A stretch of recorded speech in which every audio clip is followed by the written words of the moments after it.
नमस्कार दोस्तों, स्वागत है आप सभी का आपके अपने चैनल उत्तरापद क्लासेस में। दोस्तों, आज का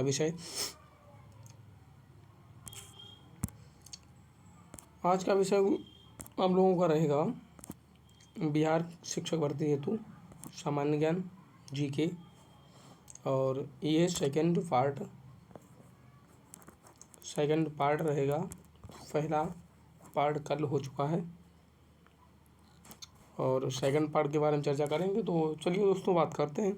और अगर अभी तक चैनल को सब्सक्राइब नहीं किया तो सब्सक्राइब कर लें और बेल आइकन को प्रेस कर लें। अगर क्लास अच्छी लगे तो कमेंट्स जरूर करें और बताएं कि क्लास कैसी रही, है ना दोस्तों। चलते हैं, यहाँ पे थे तो यहाँ से बढ़ते हैं। 16 महाजनपद, तो अंग जो है इसकी राजधानी चंपा है और ये इसका विस्तार जो है बिहार में भागलपुर एवं मुंगेर के वर्तमान प्रमंडल तथा झारखंड के साहिबगंज एवं गोंडा जिले के कुछ हिस्सों में है। दूसरा मगध राजगीर है, इसकी राजधानी है और वर्तमान पटना एवं गया के प्रमंडलों वाले जिले इसमें आते हैं। बज्जी की राजधानी वैशाली है और उसके 8 कबीलाई गणराज्यों का संघ बिहार में गंगा नदी के उत्तर में स्थित है। मल्ल जो है इसकी राजधानी कुशीनगर है और पावा ये भी एक गणराज्य और संघ था जिसमें आधुनिक पूर्वी उत्तर प्रदेश के देवरिया, बस्ती, गोरखपुर और सिद्धार्थनगर जिले आते थे। काशी की राजधानी वाराणसी वर्तमान में बनारस का इलाका है। कौशल इसकी राजधानी श्रावस्ती और वर्तमान का फैजाबाद, गोंडा, बहराइच आदि जिले इसमें आते हैं। सातवां है वत्स की राजधानी कौशाम्बी और इसका विस्तार जो है वर्तमान समय में कौशाम्बी, प्रयागराज एवं मिर्जापुर आदि जिले इसके अंतर्गत आते थे। चेंदी सूक्ष्मती है। सूक्ष्मती आधुनिक बुंदेलखंड का क्षेत्र है। कुरु की जो राजधानी है वो इंद्रप्रस्थ है और यमुना नदी के पश्चिम में पड़ने वाले इलाके हरियाणा और दिल्ली के इसमें विस्तार है। इसके बाद दोस्तों, कालखंड के अनुसार बिहार के प्राचीन इतिहास को निम्न भागों में बांटा जा सकता है। वो तो आप लोग जानते हो, पूर्व पाषाण युग और मध्य पाषाण युग, नव पाषाण युग और ताम्र पाषाण युग, वैदिक पाषाण युग और महाजनपद काल। इसके साथ में वैद उपनिषद से लिए गए आदर्श वाक्य। तो वेदों से जो वाक्य लिए गए हैं वो कौन से, जैसे ओम भूर्भुवः स्वः गायत्री मंत्र जो पहला है ये ऋग्वेद से लिया गया है। दूसरा सत्यमेव जयते मंडूकोपनिषद से लिया गया। वसुदेव कुटुम्बकम ये मुंडकोपनिषद से लिया गया। असि देवो भवो ये भी तैतरई उपनिषद से लिया गया। मातृ देवी भव तैतरई उपनिषद से लिया गया है। सर्वभवन्तु सुखना यह वृहद्रारण्यक उपनिषद से लिया गया है। तमसो मा जयतोग्रम यह वृहद्रारण्यक उपनिषद से लिया गया है। वैदिक कालीन नदियाँ जो हैं उस पर देखते हैं। सतलज नदी जो है इसको प्राचीन नाम शतुद्री इसे कहा जाता था और ब्यास को बिपाशा, रावी को प्रोसोनी और झेलम को बेतस्ता, चेनाब को अश्कनी, गंडक को सदानीरा, सिंधु को सिंधु और घग्गर को दृश्यवती सरस्वती से कहा जाता था। तो महाजनपद पांचाल को जो अहिसंध इसकी राजधानी है और इसका जो विस्तार है पश्चिम उत्तर प्रदेश से यमुना नदी के पूर्व के इलाके है। सूरसेन ये मथुरा इसकी राजधानी है, इसमें आज का ब्रजमंडल क्षेत्र शामिल है। मत्स्य विराटनगर इसकी राजधानी है और इसमें राजस्थान के अलवर, भरतपुर और जयपुर के इलाके आते थे। अवंती इसकी राजधानी उज्जैनी, महिष्मती आधुनिक मालवा और राजस्थान मध्य प्रदेश का क्षेत्र आता है। असमक जो है इसका राजधानी पाटन या पोतन कहा जाता है। महाराष्ट्र नर्मदा और गोदावरी नदियों के बीच में है। गांधार की राजधानी तक्षशिला, इसको पुष्कलावती इसकी राजधानी और तक्षशिला इसे कहा जाता है। इसके अंतर्गत पाकिस्तान के पश्चिमी इलाके और पूर्वी अफगानिस्तान के इलाके आते थे।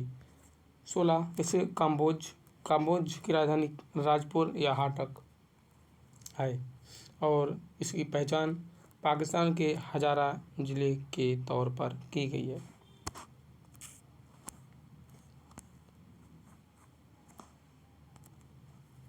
बुद्ध से संबंधित महत्वपूर्ण घटनाएं एवं उनके प्रतीक पर बात करेंगे तो हाथी उनका प्रतीक था और माता के गर्भ में आना ये घटना थी। कमल ये प्रतीक, बुद्ध का जन्म, कमल का मतलब घोड़ा, गृह त्याग इसका प्रतीक, बोधि वृक्ष ज्ञान प्राप्ति, धर्मचक्र परिवर्तन इसे प्रथम उपदेश कहा जाता है।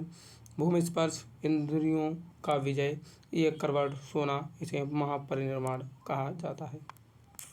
बुद्धकालीन गणराज्य तो इसमें कपिलवस्तु इसका शाक्य है और सुम सुमार पर्वत इसे भव्य गणराज्य है। केशपुत्र कालाम है और रामग्राम कोलिय है। कुशीनारा मल्ल, पाबा मल्ल, पिवलिवन इसे मौर्य और अलकप इसे बुली, वैशाली लिच्छवी और मिथिला विधि। बौद्ध धर्म के जो प्रवर्ती थे इसके धार्मिक संप्रदाय क्या थे तो इसमें बात संप्रदाय जो आजीविक संप्रदाय और इसका संस्थापक मखलीपुत्र गौसाल,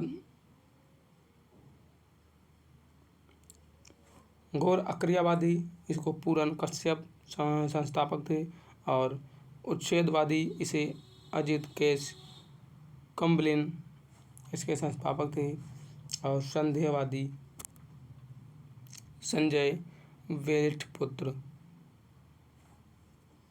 नित्यवादी पकुद कच्चनायन ये इसके संस्थापक थे। साथ में बौद्ध धर्म के अष्टांगिक मार्ग तो सम्यक दृष्टि, सम्यक संकल्प और सम्यक वाक, सम्यक कर्मांत, सम्यक आजीव और सम्यक व्यायाम, सम्यक स्मृति, सम्यक समाधि है। तो पहले वास्तविक स्वरूप का ज्ञान और दूसरा सम्यक संकल्प, लोभ देश हिंसा मुक्त विचार। अप्रिय इतना तो इम्पोर्टेंट नहीं है किंतु चलते हैं आगे।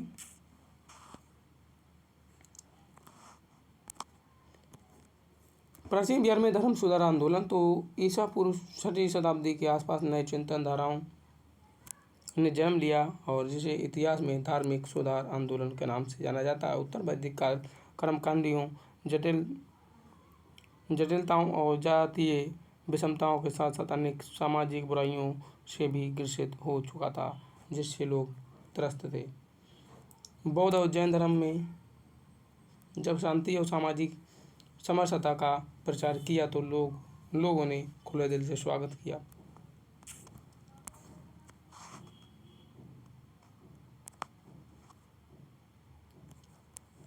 बौद्ध धर्म के प्रतीक तो जन्म काल कमल का सांड और गृह त्याग इसे घोड़ा और ज्ञान पीपल बोधि वृक्ष, निर्वाण पदचिन्ह, अमृत महापरिनिर्वाण स्तूप इसको।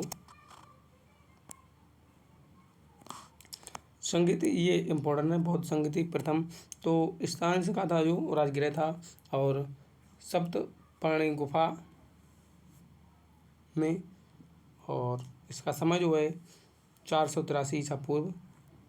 अध्यक्ष महाकश्यप, शासनकाल अजातशत्रु हर्यक वंश के जो थे और इनका उद्देश्य बुद्ध के उपदेशों को 2 पिटकों और शुद्ध पिटक तथा विनय पिटक में संकलित करना था।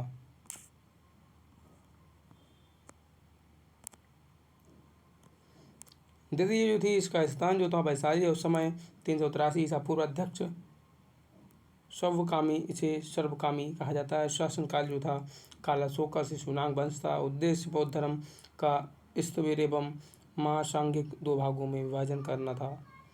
तृतीय जो था इसका स्थान पाटलिपुत्र था और 247 का समय था ईसा पूर्व। अध्यक्ष मोंगलीपुत्र तिस्य था और इनका जो शासनकाल था वो अशोक थे, मौर्य वंश के थे। जो इनका उद्देश्य था शंख भेद के विरुद्ध कठोर नियमों का प्रतिपादन एवं तीसरा पृथक अभिधम्म पृथक जोड़ना था। चतुर्थ बिहार से बाहर था और इसका जो स्थान था कश्मीर के कुंडल वन और समय जो था लगभग ईसा पूर्व के प्रथम शताब्दी में और अध्यक्ष वसुमित्र एवं अश्वघोष उपाध्यक्ष थे। शासनकाल जो था ये कनिष्क और ये कुषाण वंश के थे। इनका उद्देश्य बौद्ध धर्म का दो संप्रदायों हीनयान तथा महायान में विभाजित करना।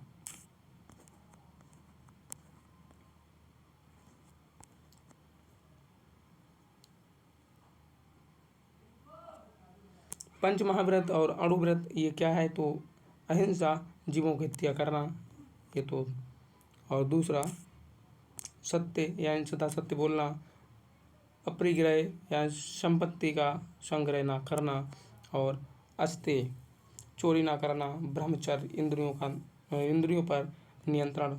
त्रिरत्न जो थे सम्यक दर्शन, सम्यक ज्ञान और सम्यक आचरण। इसमें वास्तविक ज्ञान था, सत्य एवं विश्वास था, सुख दुख के प्रति संभाव था।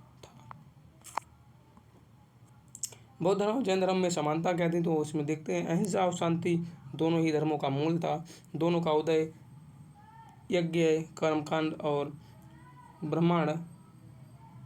ब्राह्मणवाद, जाति प्रथा और छुआछूत के विरोध में हुआ था। दोनों में ईश्वर की सत्ता में विश्वास नहीं करते थे। दोनों ने ही पुनर्जन्म के सिद्धांत को स्वीकार किया है। इन दोनों ही धर्मों ने अपने विचारों के प्रचार के लिए जनता की सरल भाषा का प्रयोग किया है और दोनों धर्मों के स्थापना क्षत्रियों ने की, क्योंकि बुद्ध और महावीर दोनों क्षत्रिय कुल के थे। दोनों ही समकालीन थे और गृह त्याग के समय दोनों की आयु लगभग समान थी।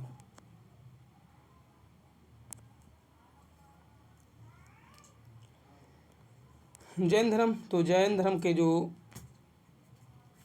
तीर्थंकर एवं इनके प्रतीक तो पहले तो ऋषभदेव थे और प्रतीक इनका जो था वृषभ था। अजितनाथ द्वितीय थे, इनका प्रतीक हाथी था। शंभुनाथ इसका तृतीय थे, जिनका जो प्रतीक था ये घोड़ा था। शांतिनाथ 16वें थे, इनका प्रतीक हिरण था। अरिष्टनेमी एवं 22वें थे, इनका जो प्रतीक शंख था। पार्श्वनाथ 23वें थे, सर्पफण था। और महावीर स्वामी ये 24वें थे, इनका प्रतीक सिंह था।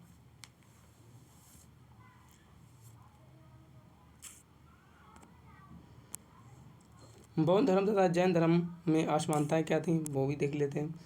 बौद्ध धर्म के उपदेश की भाषा जो थी पाली थी और महावीर के उपदेश की भाषा प्राकृत थी, ये जान लेना बहुत इम्पोर्टेंट है। विदेशों में प्रसार अधिक हुआ, भारत में नहीं हुआ बौद्ध धर्म का, लेकिन जैन धर्म का प्रसार भारत में ही हुआ, विदेशों में कहीं नहीं था। संघ एवं भिक्षुओं पर आधारित था बौद्ध धर्म, लेकिन जैन धर्म जो था अनुयायियों पर आधारित था। चौथा, ईश्वर एवं आत्मा के अस्तित्व को नकारते हैं बौद्ध धर्म और जैन धर्म आत्मा को शाश्वत मानते हैं। पांचवा, ना अधिक सुख ना और ना अधिक दुख अर्थात मध्य मार्ग में समर्थक हैं बौद्ध धर्म के। और जैन धर्म जो है कठोर व्रत पालने व उदासीन शारीरिक दुख के समर्थक हैं। छठा, बौद्ध धर्म मोक्ष को मध्य मार्ग के रूप में स्वीकार करता है और जैन धर्म मोक्ष की सिद्ध अवस्था में शरीर का त्याग मानता है। सातवां, बौद्ध धर्म में नग्न मूर्तियों की पूजा नहीं होती है और इस धर्म में अनुयायी महावीर की नग्न मूर्तियों की उपासक है। ऑप्शन 8, जिसे अहिंसा का नियम व्यवहारिक था जिसमें बौद्ध धर्म में, लेकिन जैन धर्म में अहिंसा का नियम कठोरतम था।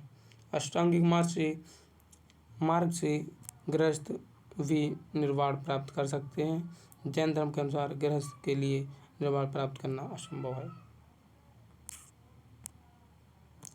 जैन संगति जो है प्रथम और द्वितीय, प्रथम जो है 3वीं सदी ईसा पूर्व में, प्रथम और द्वितीय 512 ईसा पूर्व में। स्थान पाटलिपुत्र बिहार और द्वितीय बल्लभी गुजरात में और अध्यक्ष स्थूलभद्र और द्वितीय में देवर्धि क्षमाश्रमण। परिणाम 12 अंगों का संकलन, जैन धर्म का 2 संप्रदायों में विभाजन, श्वेतांबर एवं दिगंबर, और धर्म ग्रंथों का अंतिम संकलन एवं लिपिबद्ध था। मगध साम्राज्य के प्रारंभिक इतिहास का सर्वप्रथम उल्लेख महाभारत में मिलता है और उसमें मगध के शासक जरासंध का उल्लेख है, जिसे भीम ने द्वंद्व युद्ध में परास्त किया था। महाभारत में गंगा के उत्तर में विदेह राज्य और दक्षिण में मगध राज्य का उल्लेख किया गया है। मगध प्राचीन काल से ही राजनीतिक उठापटक के साथ धार्मिक एवं सामाजिक जागृतियों का केंद्र बिंदु रहा है। मगध बुद्ध काल में शक्तिशाली राजतंत्रों में एक था और जो आज के दक्षिण बिहार में था। कालांतर में यह उत्तर भारत और सर्वाधिक शक्तिशाली महाजनपद बन गया और गौरवमयी इतिहास, राजनीतिक एवं धर्म का वैश्विक केंद्र बन गया। मगध जो है महाजनपद की सीमा उत्तर में गंगा में, दक्षिण में विंध्य पर्वत तक की, पूर्व में चंपा तथा पश्चिम में सोन नदी का विस्तृत थी। मगध की प्राचीन राजधानी राजगिर थी, जो 5 पहाड़ियों से घिरा नगर है। कालांतर में मगध की राजधानी पाटलिपुत्र में स्थापित हुई है। मगध में तत्कालीन शक्तिशाली राज्य कौशल, वत्स एवं अवंती को अपने साम्राज्य में मिला लिया गया था। एक समय मगध का विस्तार अखंड भारत के रूप में हो गया और प्राचीन मगध का इतिहास ही भारत का इतिहास बन गया था। मगध साम्राज्य का उत्कर्ष करने में कई राजवंशों का महत्वपूर्ण स्थान रहा है।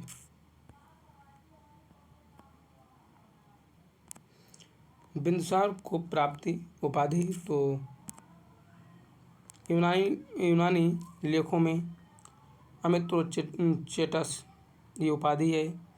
अमित्रघात संस्कृत ग्रंथ में है उपाधि। वायु पुराण ये भद्रसार या मद्रसार, और जैन ग्रंथ में सिंहसेन ये उपाधि है।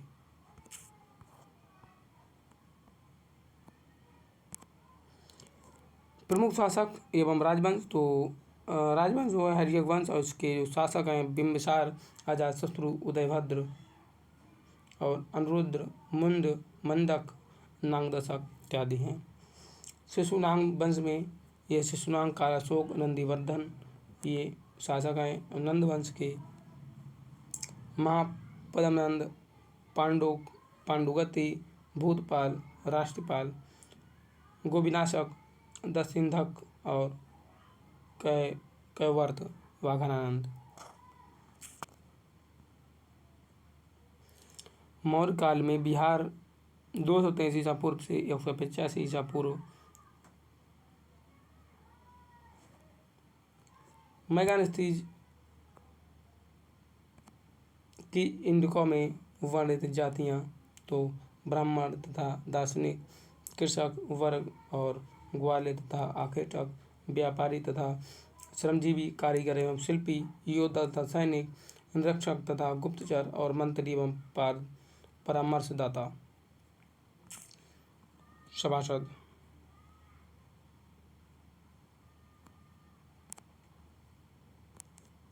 अशोक द्वारा भेजे गए बौद्ध धर्म प्रचारक जो थे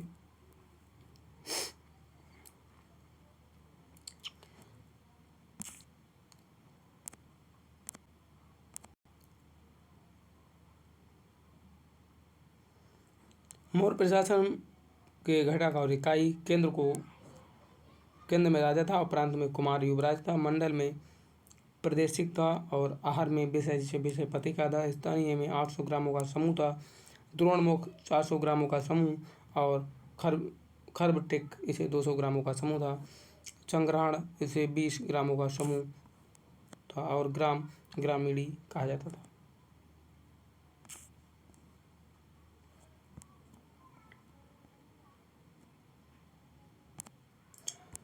मौर्यकालीन विभागाध्यक्ष इसे अक्ष पाटलाध्यक्ष और लेखा विभाग का प्रधान था।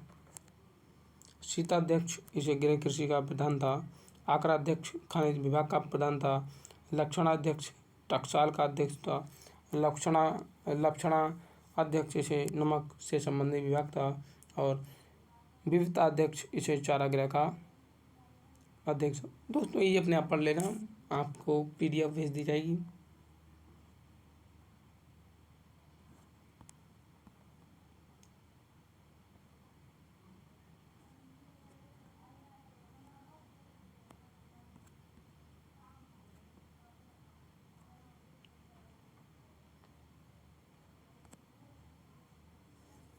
थानेश्वर एवं पुष्पभूति वर्धन वंश के बारे में। पुष्पभूति वर्धन जो थे, पुष्पभूति वंश का संस्थापक पुष्पभूति था और प्रभाकर वर्धन इस वंश का प्रभावशाली शासक था और राज्यवर्धन की मृत्यु के बाद हर्षवर्धन थानेश्वर की गद्दी पर बैठा। हैनसोंग हर्ष को शिलादित्य के नाम से संबोधित करता था। हर्ष ने शासक को पराजित कर कन्नौज पर अधिकार किया। योल प्रस्ती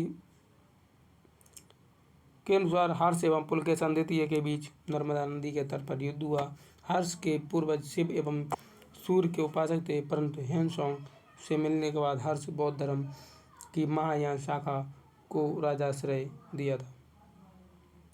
हर्ष ने कन्नौज एवं प्रयाग में विशाल धार्मिक सभाओं का आयोजन किया। हर्ष का दरबारी कवि बाणभट्ट ने हर्षचरित एवं कादंबरी की रचना की थी। प्रियदर्शिता, रत्नावली और नागा नंद ग्रंथों की रचना एवं हर्ष ने स्वयं किया था।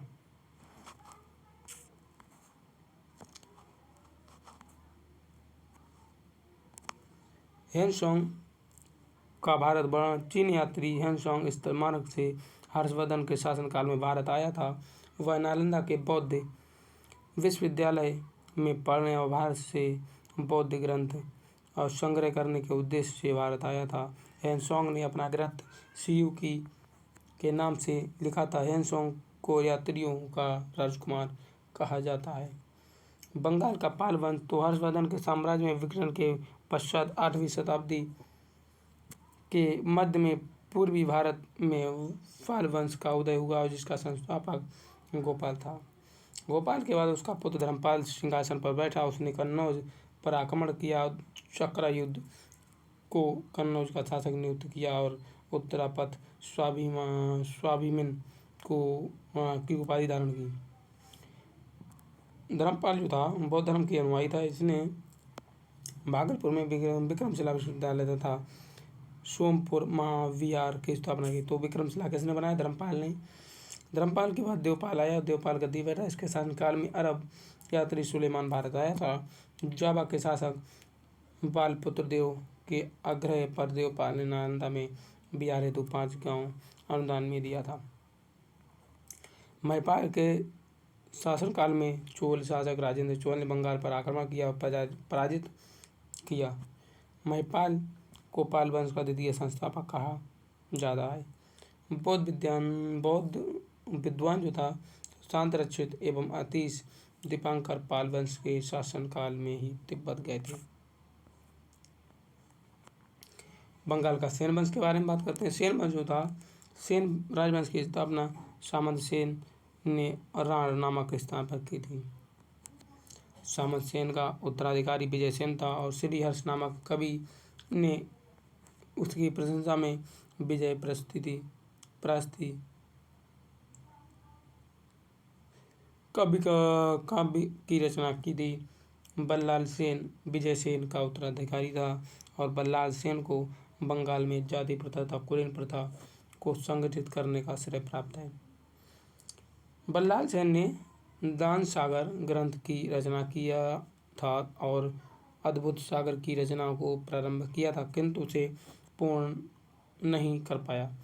बल्लाल सेन ने गुणेश्वर और निशंक शंकर व परम महेश्वर की उपाधि धारण की थी। बल्लाल सेन का उत्तराधिकारी लक्ष्मण सेन था। इसने एक अन्य राजधानी लक्ष्मणवती लखनऊती की स्थापना किया था। लक्ष्मण सेन ने गढ़वाल शासक जयचंद को पराजित किया। सन 1202 में बख्तियार खिलजी ने लखनऊती पर आक्रमण किया और उसे नष्ट कर दिया। लक्ष्मण सेन ने बल्लाल सेन द्वारा प्रारंभ किए गए अद्भुत सागर को पूरा किया और श्रीधर उसका दरबारी था, कवि था दरबारी। और लक्ष्मण सेन ने दरबार में गीत गोविंद के लेखक जयदेव, पवन दूत के लेखक धोई, ब्रह्मांड सर्वस्व की रचयिता हालायुध निवास करते थे। लक्ष्मण सेन ने परम भागवत की उपाधि धारण किया तथा लक्ष्मण सावंत का प्रचालन किया था।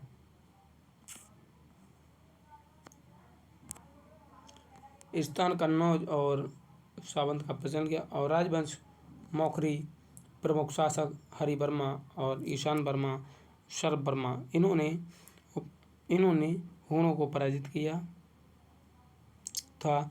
थानेश्वर, पुष्पभूति, इसे पुष्पभूति, प्रभाकर वर्धन, राजवर्धन, हर्षवर्धन, ये विशाल राज्य स्थापित किया और बौद्ध धर्म को प्रश्रय दिया। वल्लभी मैत्रक राजवंश है, इसमें भट्टारक, धरनेश, इंद्रसेन, ध्रुवसेन प्रथम और धर्मपट, कुशसेन, शिलादित्य प्रथम और इनकी उपलब्धि तो उपलब्धि गुप्तोत्तर काल के नवोदित राज्यों पर सबसे लंबे समय तक शासन किया। बंगाल, इसकी राजवंश जो है चंद्र जिसे गौड़ कहा जाता है, इसके प्रमुख शासक शशांक थे। थानुसर एवं कन्नौज शासकों से इसकी शत्रुता थी। मगध जो था राजवंश प्रवर्ती गुप्त था और इसके शासक महासेन गुप्त, देवगुप्त और आदित्य सेन थे। इनकी उपलब्धि मौखरियों से राजनीतिक प्रतिद्वंद्विता थी। बंगाल का पालवंश तो हर्षवर्धन के साम्राज्य में विघटन के पश्चात 8वीं शताब्दी के मध्य में बाद में पाल वंश का उदय हुआ, जिसका संस्थापक गोपाल था। तो ये हम पढ़ चुके हैं। तो मध्यकालीन बिहार के प्रमुख अभिलेख बुद्धसेन का बोध गया अभिलेख और बिहार शरीफ का प्रस्तर अभिलेख, संग्राम गुप्त का पंचों ताम्रपत्र का अभिलेख और मोहम्मद बिन तुगलक का वेनिवल अभिलेख, फिरोज शाह तुगलक का राजगीर अभिलेख और खड़गपुर मुंगेर के राजा का अभिलेख, भभुआ का शेर शाह का अभिलेख, खारवार प्रमुख प्रताप धवल के 3 अभिलेख हैं। बिहार में तुर्क शासन तो बिहार को जीतने वाला प्रथम मुस्लिम विजेता बख्तियार खिलजी था। बख्तियारपुर शहर का संस्थापक बख्तियार खिलजी को ही माना जाता है। बख्तियार खिलजी की महत्वपूर्ण सफलता जो था औदंतपुरी बिहार की विजय थी और तारानाथ के अनुसार उसने नालंदा विश्वविद्यालय को भी नष्ट किया था। बख्तियार खिलजी ने जयपुर, जयनगर के गुप्त राजाओं को भी पराजित किया तथा मिथिला के कर्नाट शासक नरसिंहदेव को अधीनता स्वीकार करने के लिए बाध्य किया। बख्तियार खिलजी की हत्या अलीमर्दान खिलजी ने किया और 1225 में इल्तुतमिश ने बिहार शरीफ तथा बाढ़ पर अधिकार किया। इस दौरान उसने बिहार के शासक हिमासुद्दीन ईवाज को राजमहल की पहाड़ियों में हराया। इल्तुतमिश ने मलिक अलाउद्दीन जानी को बिहार में अपना प्रथम सूबेदार नियुक्त किया। सैफुद्दीन ऐबक तथा तुगान खान ने इल्तुतमिश के द्वारा नियुक्त सूबेदार थे।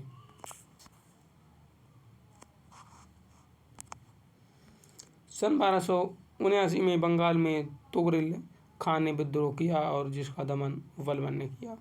अलाउद्दीन खिलजी ने 1297 में दरभंगा के राजा शक्र सिंह के विरुद्ध शेख मोहम्मद इस्लाम के नेतृत्व में सैनिक अभियान भेजा, जिसमें शक्र सिंह पराजित हुआ।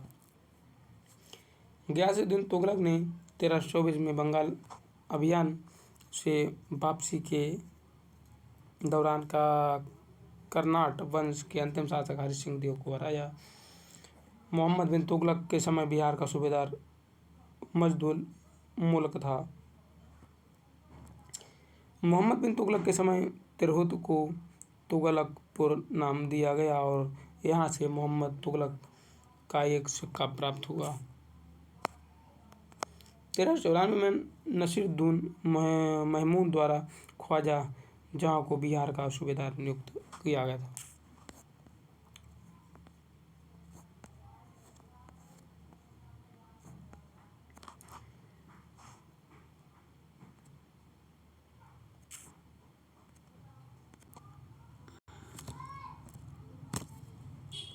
लोधी शासन काल में सिकंदर लोधी ने दरिया खां नुहानी को बिहार का सूबेदार नियुक्त किया। सूफी संत हजरत शरफुद्दीन याहिया मनेरी के मलफूजात और मनाकिबुल असफिया से बिहार में तुगलक शासन की जानकारी मिलती है।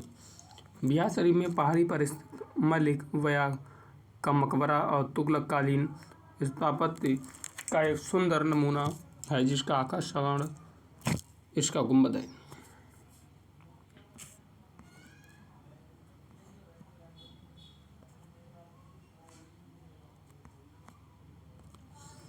मिथिला में कर्नाटक का शासक, तो मिथिला जो तिरहुत में नन्दिदेव ने कर्नाट वंश की स्थापना किया तथा कर्नाट कुलभूषण की उपाधि धारण की थी। कर्नाट वंश के शासक नरसिंहदेव के शासनकाल में बख्तियार खिलजी का आक्रमण हुआ और हरि सिंह देव के शासनकाल में गयासुद्दीन तुगलक का बंगाल अभियान हुआ, जिसमें हरि सिंह देव नेपाल पलायन कर गया था। हरि सिंह देव के समय में पंजी प्रबंध का विकास हुआ। बिहार में चेरों का राजवंश, तो पाल वंश के पतन के पश्चात बिहार में जनजातीय राज्यों का उदय हुआ, जिसमें चेर राजवंश प्रमुख है। चेरों राज्य ने शाहाबाद, सारण, चंपारण और मुजफ्फरपुर एवं पलामू जिले में शक्तिशाली राज्य की आधारशिला रखी और 1611 में उज्जैनों तथा चेरों राजाओं के मध्य युद्ध हुआ, जिसमें नारायण मल के नेतृत्व में उज्जैन वंशीय राजा विजयी हुए। चेरों राजा फूलचंद को जगदीशपुर के मेले को आरंभ करने का श्रेय दिया जाता है।